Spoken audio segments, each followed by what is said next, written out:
I want you to picture something. It's Thanksgiving week in Phoenix, Arizona. The air smells like pie and dry desert wind.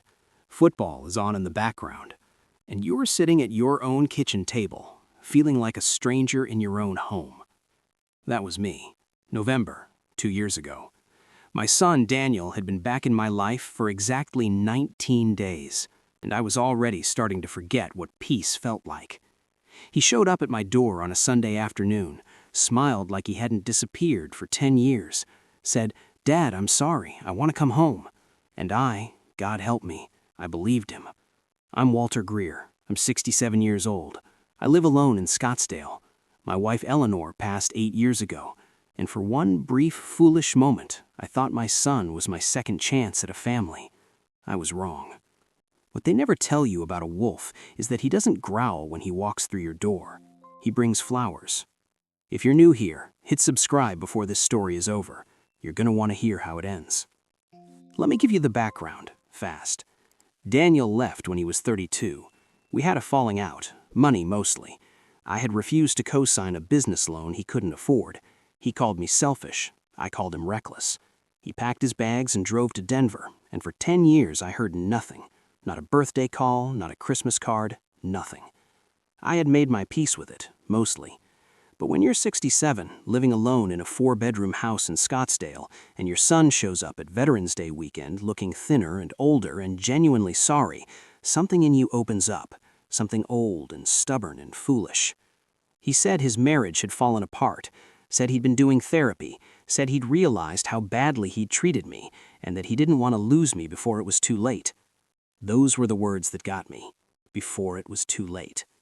I let him stay in the guest room, just until he got back on his feet, I told myself. Here's what I didn't know.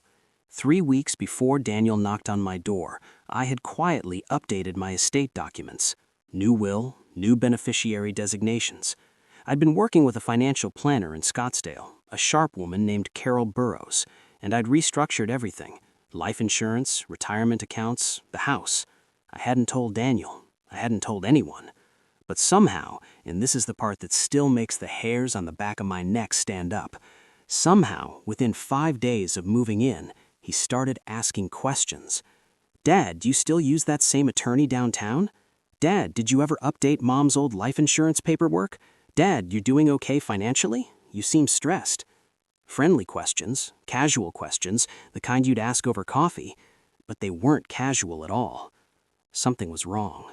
I could feel it the way old men feel a storm coming, in the joints, in the quiet, in the way my coffee started tasting slightly off every morning, and I had been drinking the same brand for 20 years. 12 days after Daniel moved in, I woke up at 3 in the morning, and I couldn't stand straight. I grabbed the bathroom sink and looked at myself in the mirror. My hands were shaking. Not the small tremble of a bad night. This was something deeper. Like my body was trying to send me a message I wasn't ready to read. I told myself it was age, stress, dehydration. Arizona in November is still dry as a bone. I went back to bed. By day 15, I had lost 6 pounds. My neighbor Hank, Vietnam vet, retired, blunt as a 2x4, came over for our weekly coffee. We've been doing that every Tuesday since Eleanor died. He looked at me across the table, put down his mug, and said, "Walter, you look like something that belongs in a hospital, not a kitchen." I laughed it off. I should not have laughed it off. On day 19, a Thursday, I collapsed in my own hallway. I remember the floor tiles, cold, blue-gray, the kind Eleanor had picked out from a showroom in Tempe back in 2004. I remember thinking she always had good taste in floors. And then I remember nothing. I woke up in the ICU at Honor Health Scottsdale, machines beeping, tubes I did not want to look at, and a doctor named Dr. Priya Mehta standing at the foot of my bed with the kind of expression that tells you exactly how serious things are before she says a single word. She said, "Mr. Greer, your labs came back with something we need to discuss." I said, "Tell me straight." She paused. Then she said, "There are elevated toxicity markers consistent with repeated exposure.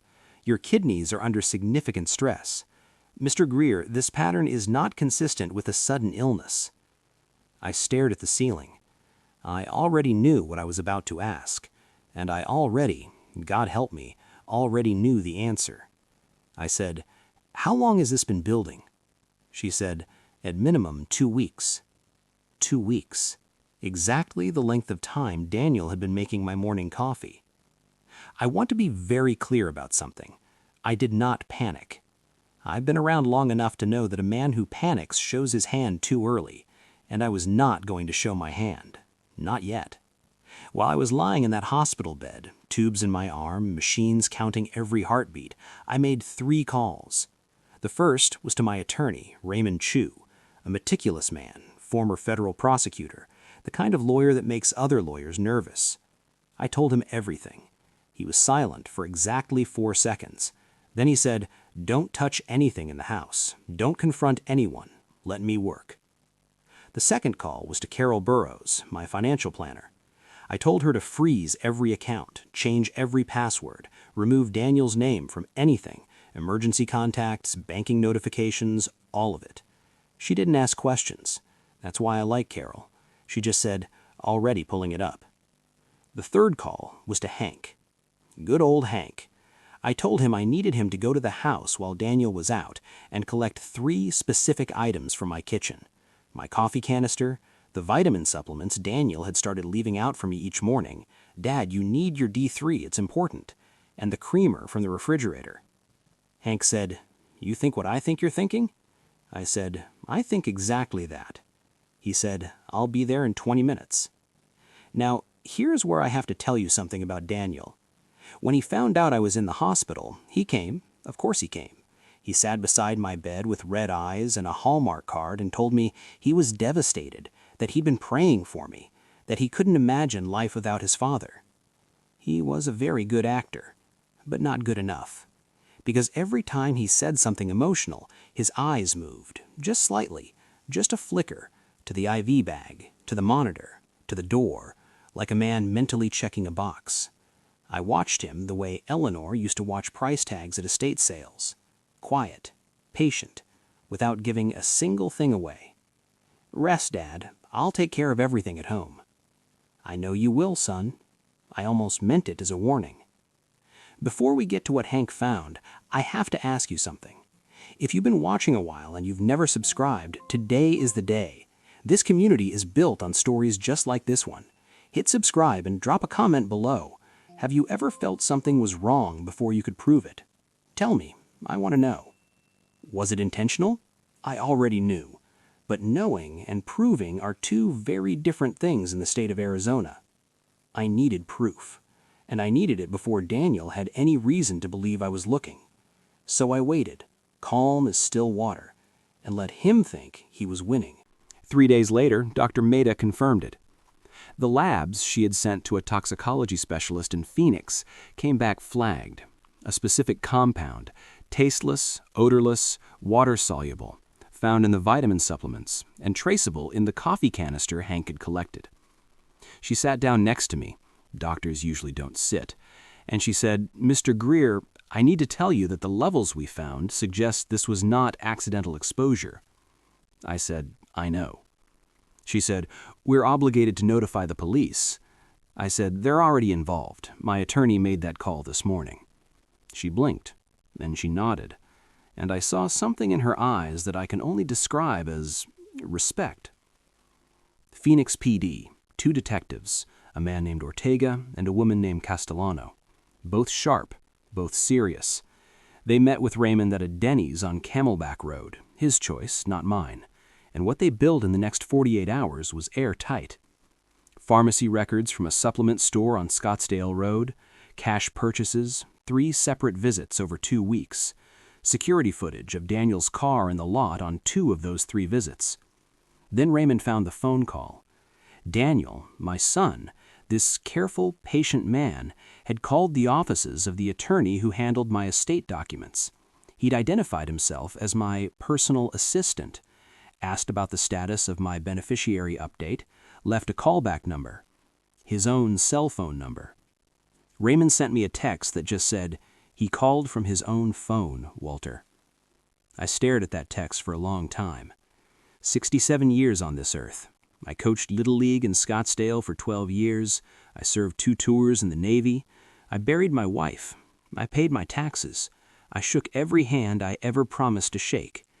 And my son, my own boy, left a callback number. I set my phone down on the hospital tray and I looked out the window at the Phoenix skyline and the mountains beyond it, purple and dry in the November light. There's a church near the hospital. The bells rang at noon. I listened to them all the way through. Then I picked my phone back up and called Raymond. I said, "Let's finish this." Daniel came to the hospital one last time on a Saturday. He brought McDonald's, my usual order, quarter pounder, no onions. He remembered. After 10 years, he remembered my order. And honestly, that detail hurt more than anything else, because it meant there had been a real person in there once, a real son. And somewhere along the way, something had gone dark inside him. I let him sit down. I let him talk for a while. He was warm, attentive. He talked about the holidays, said maybe we could go to the Fiesta Bowl together, just like we used to when he was a kid. The Fiesta Bowl in Glendale, 10 minutes up the highway, like nothing had happened. I let him finish his sentence. Then I said, "Daniel, I want you to know something." He said, "What's that, Dad?" I said, "I love you. I have always loved you, and I am sorrier than you will ever know that it came to this." He frowned, just slightly. "What do you mean?" I nodded toward the door. Detective Ortega was standing in the hallway, Detective Castellano beside him, Raymond just behind them. Daniel looked at the door, then at me, and I watched his face do something I will never forget. It didn't collapse. It didn't go red with anger. It went completely, utterly still, like every calculation he'd ever run had just returned an error. He said, "Dad." I said, "Don't." Just that one word, don't. He was arrested in the hospital corridor. He was still holding the McDonald's bag. Here is your poetic irony, if you're looking for one. The attorney's office he had called, pretending to be my assistant, was the same office that processed the restraining order Raymond filed that afternoon. The very call he made to check on my insurance policy became part of the evidence that convicted him. He handed them the rope, then he called to ask if it was tied correctly. Daniel pled guilty 8 months later, Maricopa County Courthouse. I was not in the room. I had said everything I needed to say, in a letter, to the judge. I asked for truth, that the record reflect exactly what happened, so that it could not be quietly buried or minimized or explained away. The judge agreed. I do not know what Daniel thinks today. I do not know if he regrets it, or if he is simply sorry he got caught. And I have made peace with the fact that I may never know the difference. Carol helped me fully restructure my estate. Raymond built a trust so clean it would survive a legal siege. Hank still comes for coffee every Tuesday, at my house now since I moved to a smaller place near Tempe. Quieter, easier to manage, better floors. And Dr. Mehta sent me a card when I was discharged. Handwritten, it said, "You are tougher than you know." I put it on my refrigerator. It's still there. I said at the start of this story that Daniel walked through my door with flowers. That was true. What I didn't say was that I noticed, even then, in that first moment, that he had bought them at a gas station, wrapped in plastic, the kind you grab when you need to look like you planned something but didn't. Eleanor would have noticed too. She always noticed. I turned the lights on. I did it quietly. I did it carefully. And I made sure that every person who needed to see the truth saw it fully. That is the job. At 67, at 40, at any age.